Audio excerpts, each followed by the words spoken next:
They used to be best friends. Living in the same apartment, sharing everyday stories, until a small argument erupted into uncontrollable violence. Within minutes, blood was spilled, one person collapsed, and the other calmly called 911, calmly admitting to his actions. When the police arrived, they not only found a body slashed more than 40 times, but also faced a cold-blooded murderer. Why did he do this? Was this a case of self-defense, or was there a more horrifying truth hidden? Let me find out the truth behind this shocking case. That night, the police hotline suddenly rang. A call with no sign of panic or distress. The man on the end of the line simply said calmly, "I'm the one who called. I just killed a man." That sentence was enough to make anyone shudder. But what surprised the police the most was the caller's chilling calmness. No crying, no confusion, even a bit of indifference. When the police arrived at the scene, they saw a scene that no one could have prepared for. Christopher Swell lay on the floor, his body covered in blood, with deep cuts all over his body. But what shocked them the most, was that Christopher was still alive. Even though he was on the brink of death, he still tried to move slightly, as a last effort to cling to life. And right there, just a few steps away, David Hunter, the man who had just admitted his crime, stood still.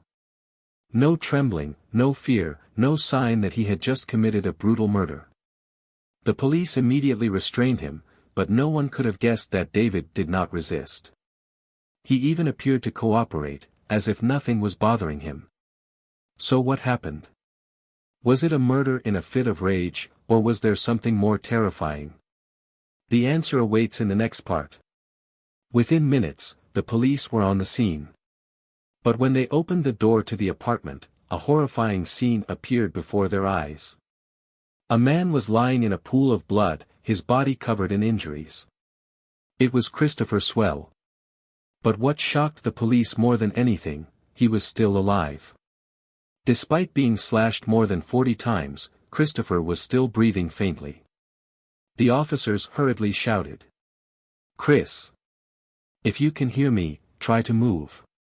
But he could only move slightly, a desperate attempt to cling to life. The police rushed to try to save him, but within seconds, Christopher's last breath was gone. There was nothing they could do. They could only stare at each other in shock. And at that moment, David Hunter, the perpetrator of this tragedy, stood silently, showing no remorse. What had turned him into such a monster? Did he truly believe he was defending himself? David's testimony would reveal the truth, and it might be even more horrifying than we could imagine. At the police station, David Hunter sat down in his chair, his hands still cuffed. He did not appear to be panicking after killing someone. On the contrary, he even appeared relaxed. He looked around the interrogation room, then slowly leaned back in his chair. As the investigator sat down across from him, David smiled slightly. "I guess you guys have a lot of questions, right?" One investigator nodded, and began to ask him about what had happened. David recounted with a completely calm demeanor. According to him, Christopher had attacked first, and he had defended himself. He said that Christopher had choked him, leaving him no choice but to take out a machete to fight back. But the investigators were not fooled. If this was self-defense, why did David have enough time to run into the room, get the knife, and then come back to confront him? If he was really scared, why didn't he run away? Why didn't he call the police? And most importantly, if this was self-defense, why was Christopher slashed more than 40 times? One investigator stared at David, his voice stern. "Do you think you lost control?" David didn't think for long. He shrugged, replying in a cold tone. "No. I just did what needed to be done." That sentence made the room fall into a heavy silence. How would a person who was truly frightened, a person who was truly attacked, react? Certainly not with such a calm attitude. Perhaps, David did not kill in self-defense. Perhaps, he had planned this all along. The story was not over. And David's testimony contained an even more horrifying truth. In the interrogation room, the investigators began to realize something. David was lying. He claimed that Christopher had attacked first, but when pressed for details, his story became increasingly unbelievable. He said that Christopher had strangled him, causing him to run into the room in a panic. But then he said that he had turned around to confront Christopher. Wait. What would a truly frightened person do? Run away. Call the police. Find a way to escape. But David took out his weapon and attacked. The investigator crossed his arms, staring at him. You said you were defending yourself. But if that was the case, why did you slash him so many times? If you just wanted to escape danger, why didn't you stop after the first slash? David was silent. A moment passed, then he chuckled. I didn't want him to survive. That statement made the atmosphere in the room sink. There was no more excuse. This wasn't self-defense. This was premeditated murder. So what was his real motive? A momentary rage, or something else? Let me find out. David Hunter had stopped making excuses. He was no longer trying to pretend he was innocent. Instead, he began to recount everything with an unnerving calm. The investigator asked a simple question. Why did you do that? David smiled. He thought he could control me. He said that when he moved in with Christopher, he began to feel constrained. He said that Christopher wanted to control him, from his personal accounts, his living habits, to how he spent his money. He felt like a prisoner in his own apartment. And when the argument over the Xbox account happened, everything exploded. But the police didn't believe this story. A small argument could make you slash him more than 40 times. David looked straight at the investigator, his eyes blank. I didn't intend to let him live.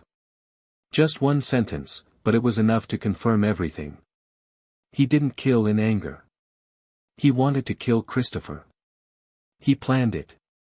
And there's one more thing, one that will make us shudder. The final truth will be revealed in the next part. After all the testimonies, the false excuses, the contradictory words, David Hunter finally revealed his true nature.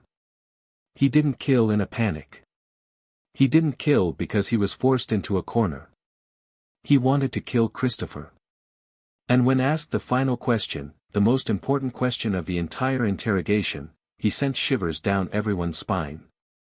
Do you regret it? David blinked, then smirked.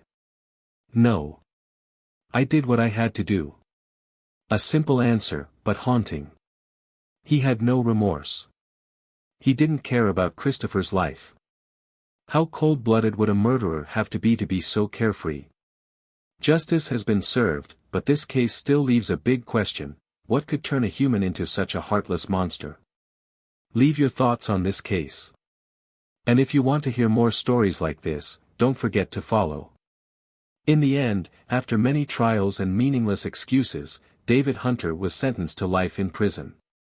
No chance of freedom. No way back.